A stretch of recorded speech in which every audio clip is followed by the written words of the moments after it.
All right, so chapter 1115, I believe it is out, and oh, it's One Piece. It's wonderful. I'm so happy. So this is called Continental Drifts, which makes perfect sense given the what's happening in this chapter. So what I'm loving so far about Vegapunk's message is pretty simply that nothing, we're getting some reveals, but nothing is that groundbreaking shocking. It all fits into the world that we know so far so seamlessly that I'm just like, yeah, of course. We've always known that this is what's going on. Oh, I'm not sure what he's after. So what I mean by that is the idea of the world's flooding and the use of the ancient weapons in a war. I think the only real surprise so far that feels like, oh, that is new information that I wouldn't have thought of, is Joy Boy being the first pirate. We'll get more into why those other elements that were revealed and confirmed in this chapter just work so well in the world. So we start with like in Wano and people here and Momo hearing the message along with everyone else, and the straw hat flag like flying proudly in Wano. It's gorgeous, it's beautiful. And Momo's talking about, oh, so Joy Boy was a pirate like Luffy. And Kinama's like, oh, you know this Joy Boy fellow, like you know this name. And it reminds us that Momo has read Oden's journal, so should theoretically know everything that happened on Roger's journey and possibly a lot more information on the Void Century, as he knows why Wano's borders need to come down to clear the path for Joy Boy, but chose to keep them up for the time being, which we assume is a very good idea given all the situations that was happening at the time. But bringing down the walls will also like give us access to the Pluton. And Zunichi somehow involved in that as well. Speaking of which, when we had Junichi, Junichi. I like Junichi. Sounds cuter. In this chapter, like, hearing the message, we have it cut to, in the next panel right before, was, like, the original Joy Boy in his Nika form, and I'm just like, I love that little element, the little parallels beside them.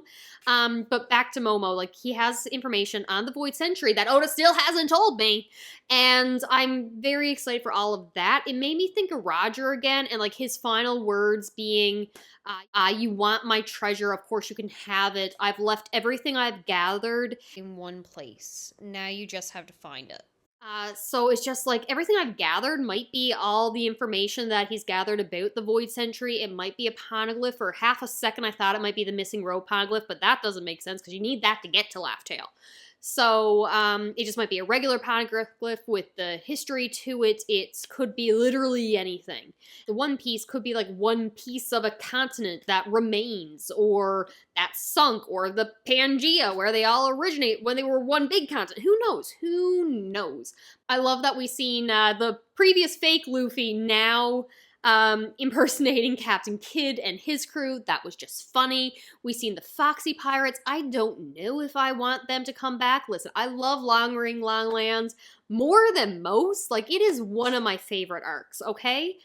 Unpopular opinion, I think, because it's most people's, like, least favorite arc. I love that arc.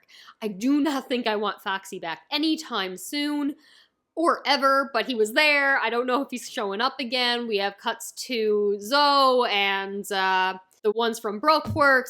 We get little cameos of everyone. I love seeing Nami's family. Her sister just being like, listen, there's a crazy message going on, whatever, world sunk, might be sinking again. I got tangerines to tend to. Like, we got these little moments of people listening to Vegapunk's message. Some are laughing at him, saying he's ridiculous, this is insane. Others are taking him seriously. The Marines are taking him surprisingly seriously.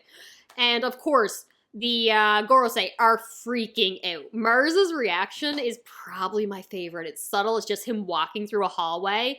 It kind of, I don't know if he's already attacked the snails and they're just thrown up in the air from the attack and he's walking away, or if his sheer energy is just gone out and it's like deactivating them, but he's not getting the transponder snail that he wants, and I love that. So I loved his reaction. I think it's Venus, the horse one. Oh, best design. He had like a 2-page spread where he was attacking Bonnie and Frankie had to get her out of the way. And with his swing of his sword, that would have took Bonnie's head off. I hate this man, protect Bonnie at all costs. It like took down the ship, like everything in its path. It wasn't just what the sword hit, but the energy from it, whether it's hockey, whether it's like what Mihawk did at Marineford, it just like cut the shit that was far away from it.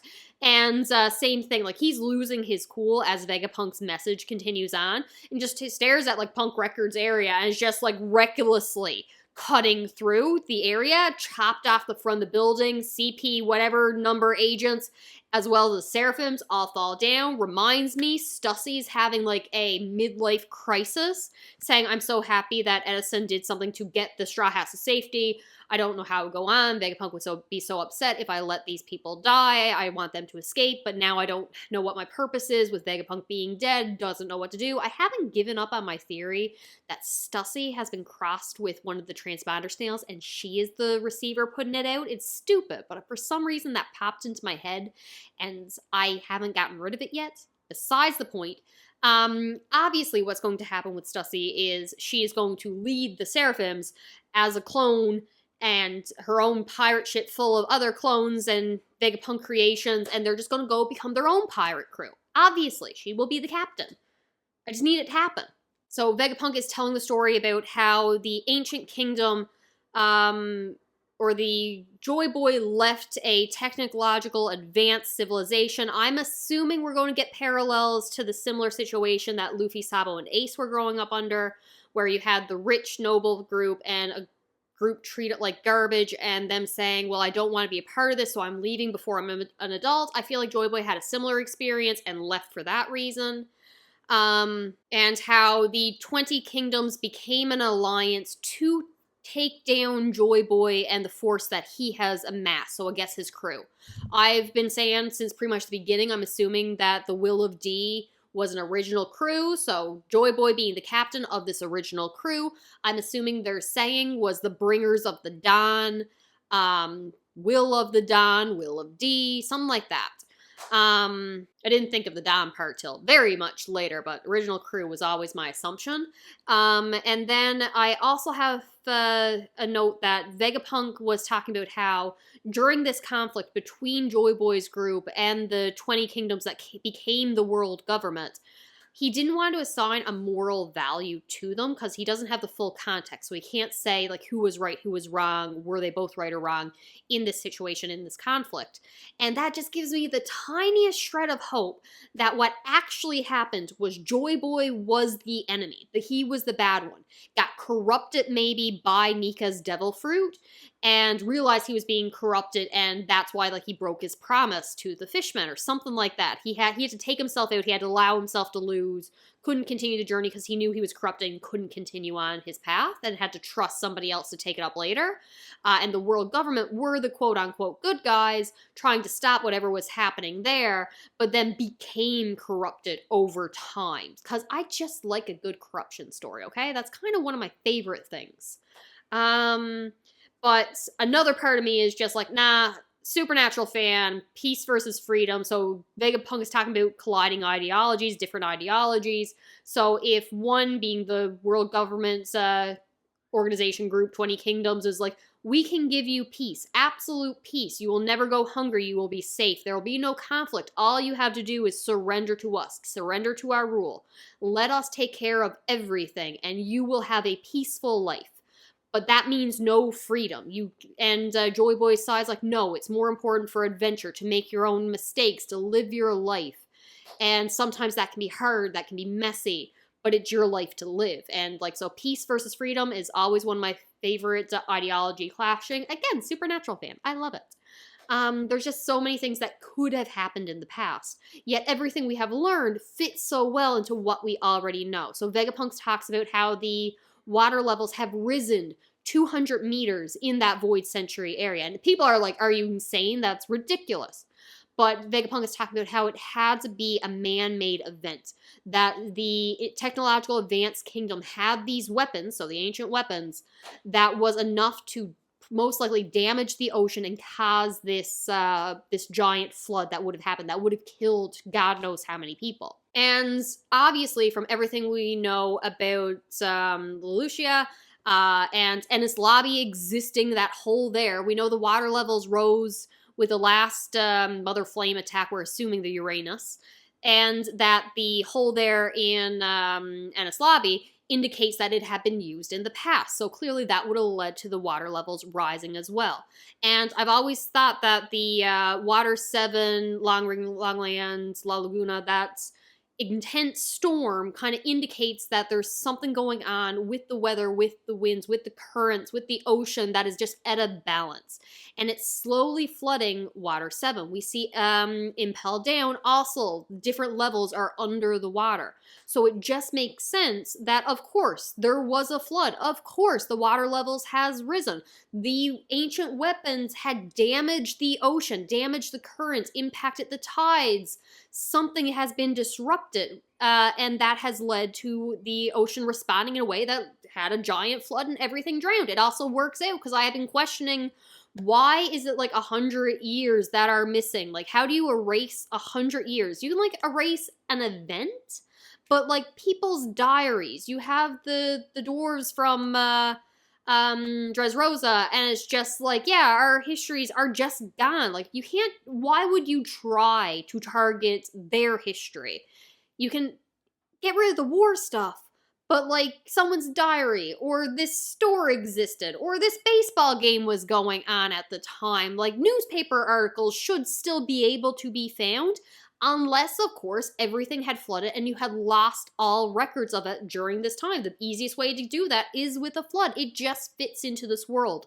It doesn't feel like a ginormous, shocking twist. It's just like, oh yeah, that explains it. It's the piece of the puzzle that has been missing that we were just waiting for confirmation on. And I know that a great flood theory has been whispered in the theories that even my new self have seen online. It also fits in with some of the cover stories, as we've seen Jinbei with the poneglyph they found and brought to Big Mom, like swimming through an ancient ruin. So it's like, oh yeah, this place had, I had assumed it had fallen into the ocean, but it also could have just been the result of a big flood. It just fits so well into the story already. It doesn't feel like a twist or a shocking surprise. New information is like confirmation of what we should have already known. I'm also wondering if maybe this is why Mother Nature hates devil fruit users, because the ancient weapons, who may or may not be powered by a devil fruit, that makes sense to me still, disrupted, damaged the ocean in some way, and it now views devil fruit users as an extension of that unnatural act, so will drown them if it can. So I wouldn't be surprised if the damage caused by the ancient weapons is somehow related to the devil fruits being weakened to water. Would not surprise me. What else? We got a little cameo with Vivi as she's hearing the news. Morgan's trying to talk. Big News Morgan. She's just holding his beaks like, listen, I'm listening to Vegapunk here. Luffy's with him. And I love that moment there, just for a quick little second. I'm wondering if Zunisha's crime was siding with Joy Boy, betraying Joy Boy. For all we know, we got misinformation. It could be one or the other. I want to know about Zunisha, that big elephant. Relationship with Wano, relationship to Joy Boy, happy for his return. I want the Iron Giants to hurry up and show up because Eve's there for a second. Vegapunk ends everything with saying that these ancient weapons still exist, waiting to be used, that this is just a continuation of the war. It's still ongoing. Eam is just there in his garden as this creepy silhouette with the double-ringed eyes that I still feel like should be something. I'm very excited to just what happens next. Are we going to get a Joy Boy flashback? I'm kind of praying for it. I like flashbacks, I do, but they're not my favorite part. I like stuff happening in the present. But if you give me a Joy Boy Void Century flashback to that war and what was happening, I might just die of happiness. Or are we just going to go right to Elbath? Are we going to learn what's on Elbath? Is there going to be another poneglyph? Don't get me wrong. I want the man with the burn scar, who may or may not be a guardian to the underworld, to have the final robe poneglyph. I want that more than anything. But I will take the robe poneglyph being on Elbath. There might be an Adam or an Eve tree there. There's more information from the scholars of Ohara there. Saul is there. So can we get to Elbath if we're not going to the underworld? I'm very excited on what's to come, okay? This might not have been the most insane revealing chapter for me, but it's setting me so up for what's to come, and I can't wait. All right, that's all I got. I will talk to you later.